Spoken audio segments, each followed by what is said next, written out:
Are you ready to be worshipped? Are you ready to be exalted? Congratulations on the film. I've seen it twice and loved it both times. Twice? Twice, yeah. It's really good. So the one thing that stands out to me, obviously, is the strong focus on women in this version. Why did you go in that direction? Because I think everybody thinks that male stripping, they think something about it. And I think that it could possibly even be in a very, very desperate need of a real opinion from women of what they really want. I'm talking about actual male stripping, not just what's in the movie. And that's really all we wanted to do is try to start a dialogue between men and women and just be like, hey, what would you like? Instead of me just sort of projecting what I think you should think is sexy, like firemen and police, like, and doctors, which are always like, for some reason, like they're authoritative figures. Yeah. And so I don't know. And you both have some amazing standout scenes. So Channing, the pony scene is really good. Did you nail that routine quickly, or did it take a long time to get down? We actually just kind of freestyled that whole thing. That Really? wasn't supposed to be in the movie. We just wrote, simply pony comes on, looks up, and kind of does a little jig. And but it turned out to be this whole different thing. I didn't think the movie could tonally handle that. Like it was like a whole Flashdance style scene, and I was just like, what?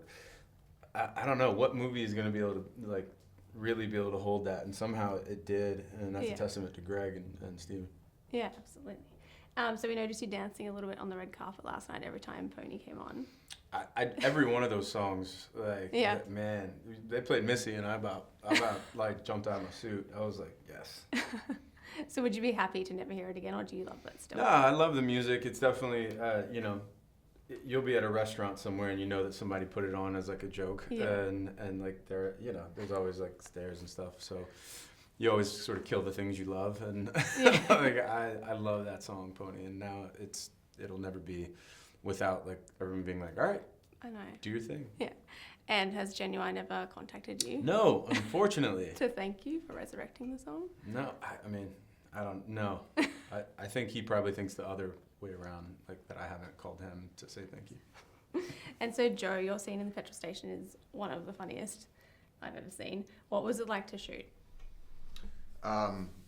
Self-conscious, because the girl that I was acting opposite of, even in rehearsals, didn't crack a smile once. Not even one kind of little, that's amusing, nothing. So by the end of it, I wasn't sure if it was working or not. Really? Yeah, she didn't break at all. So That's pretty I'm glad it did work. It was definitely working. Yeah, and have your male friends seen the movie, and what do they think of it? Yes, all mine have by now, and I think they're the ones that laugh the hardest. I think they just find it really true. I mean, there's a scene that's indicative of like what guys think about this movie. There's a scene the morning after we spend the night at the plantation house with Andy McDowell and those characters, and we have the scene in the kitchen, and all my guy friends just laugh at that scene because they're like, that's how guys are, that's how we are. And so I think it's, it rings, it's funny, it's goofy, but it rings true to who guys really are. Yeah. Yeah. What are we? We're like healers or something. Yes, man. Oh, yeah.